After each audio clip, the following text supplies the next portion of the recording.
Is this thing on? Check. Okay, so I started working on that wood pile, pile of logs that was deposited at the front of the driveway there, and I erected this thing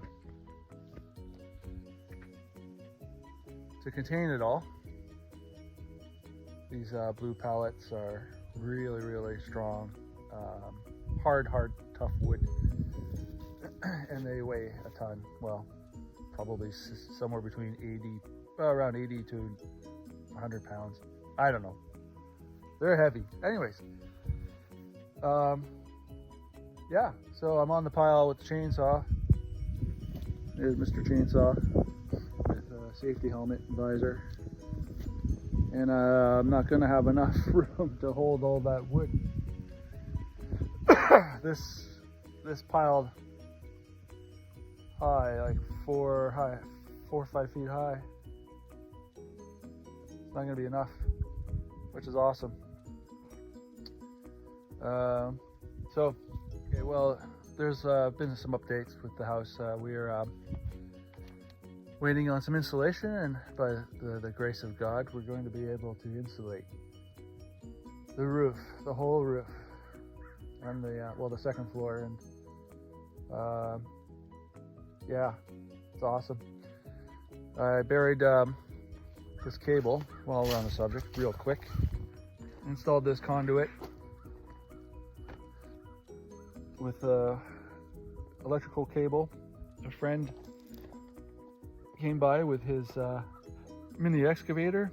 He just got it, so that was a huge blessing, because he said he would come by and use this little project of mine as an opportunity to practice. So he was able to get down 2 feet, and let me tell you, this is some really tough clay. So I should mention my brother helped me get the cable, so that was also a blessing. This electrical cable is very expensive.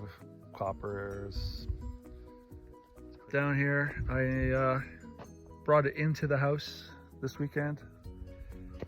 There's another thing over there, much like this.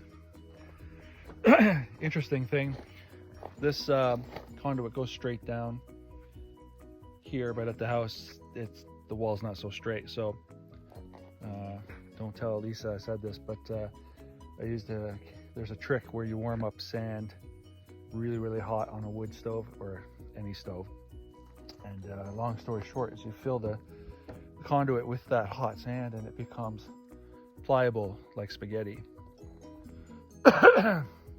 And so I was able to bend it and form it to the contours of the wall over at the house there.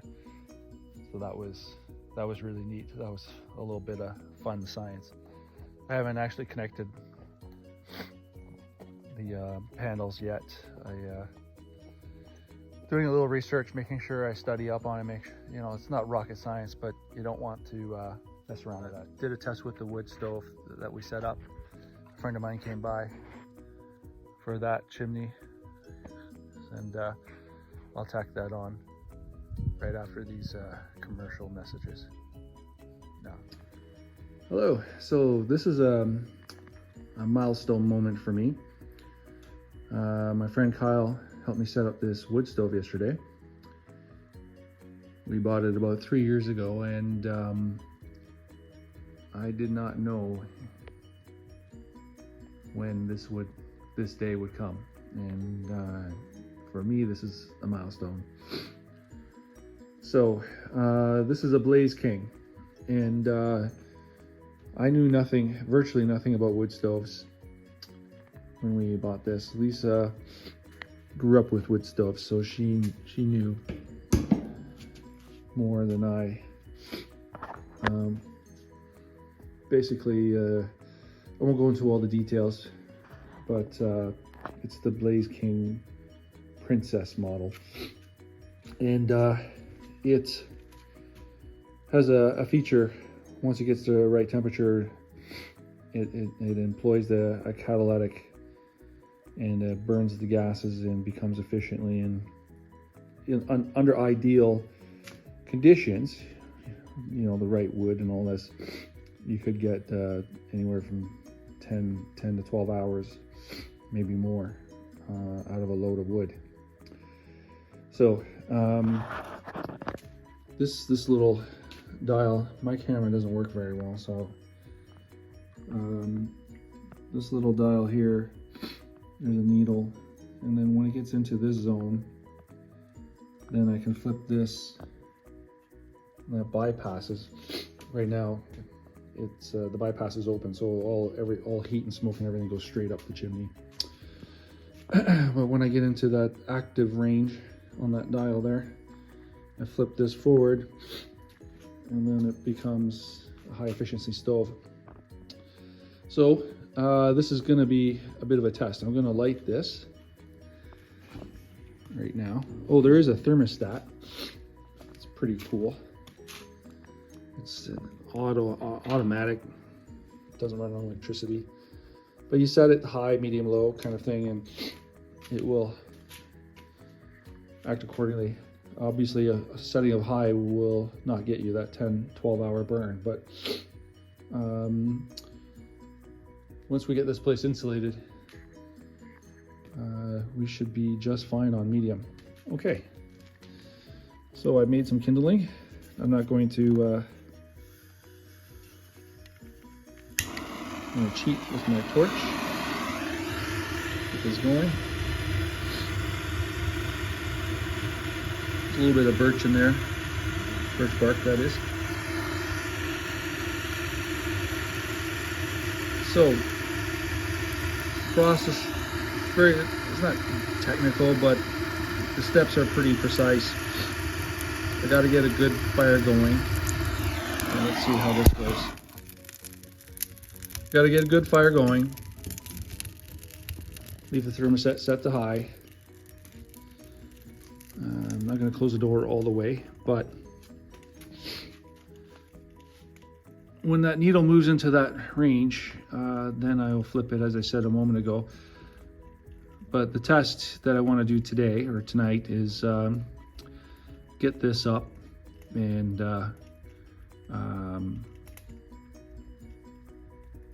basically go to bed, wake up, and see what happens. Right now it's about 6:30, so I should have this ready to go at 7. And I'll check back in a moment. Okay, so the needle is in that range, the active range for the catalytic. So the instructions say stuff this thing full of wood. Big piece of birch. Another big piece of birch. Some tamarack.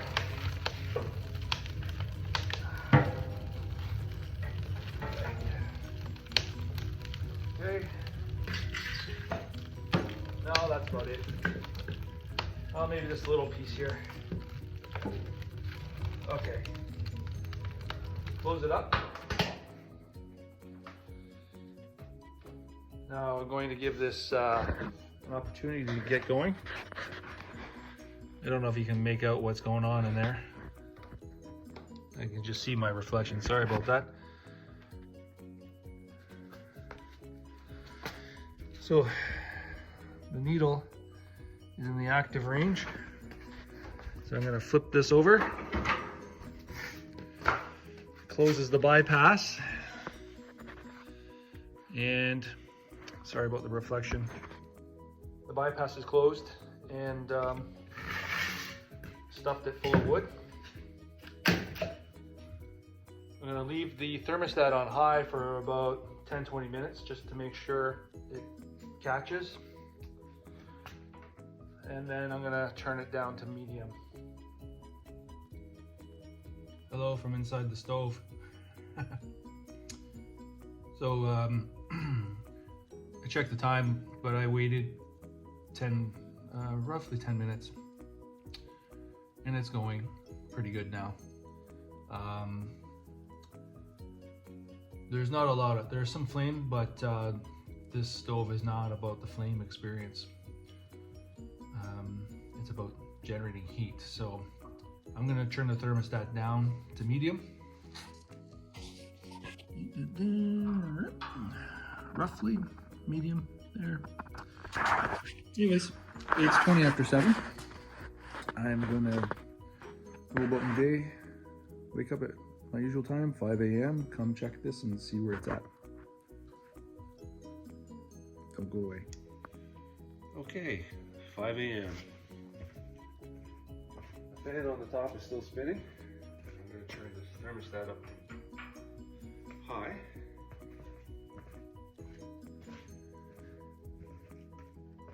Wait a minute. There's still some embers inside there, which is good.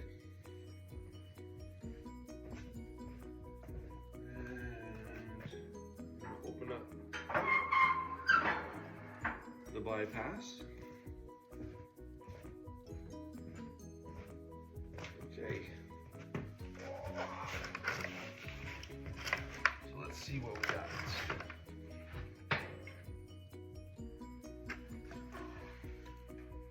Well, there's still some holes there going. So let's add some wood and see what happens.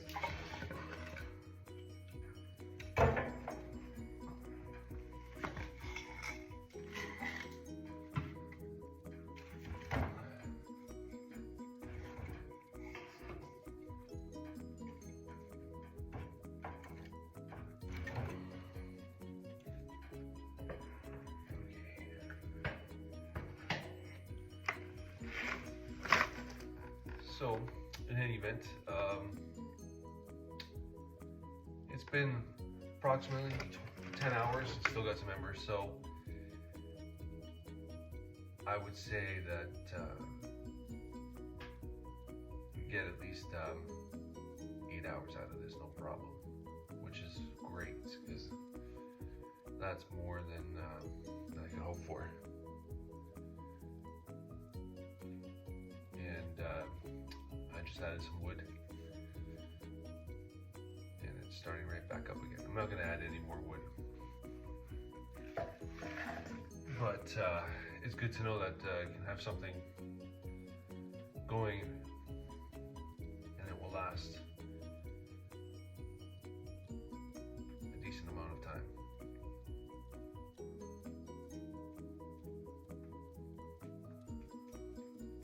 Well, just like that.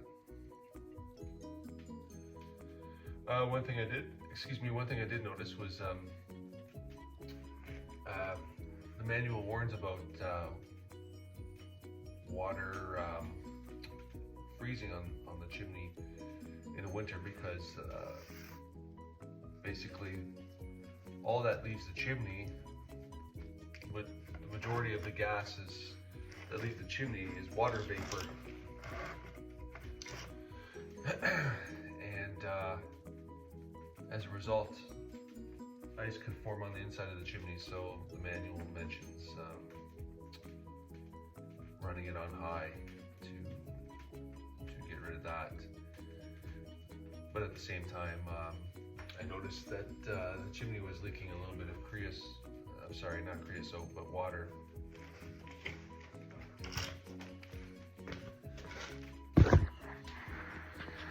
Water was dripping from the elbow right there down onto the ground, and I set some paper there and it was just water.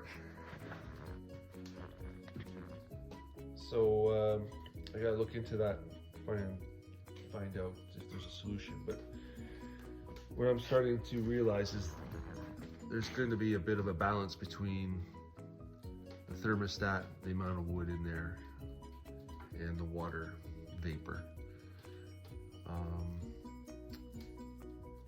and the wetness of the wood, I think, is a big part of that too. So there's a bit of a science to this, but overall I have to say that pretty happy.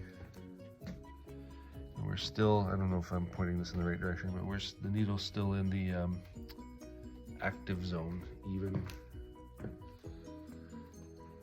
even after so many hours. So it's hard to gauge how much heat this thing's putting out just now because of lack of insulation in the roof. But we're working on it, and thank God we're going to be able to insulate it, and that will be a real test then. So if you have any tips or tricks or anything like that, I would really like to hear. This is all new to me, and it's very interesting, but at the same time it's a lot, and I want to be as safe as possible. So even though some water dripped from the pipe, I'm not too concerned, but I would like to find a solution for that. My automatic default solution is to where are we here? Kind of shorten this one a little bit, so I create a bit of a slope there, because it's pretty level.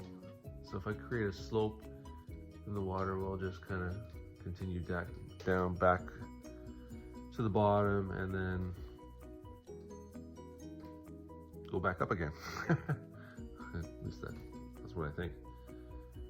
Anyways, that's it for all, and right.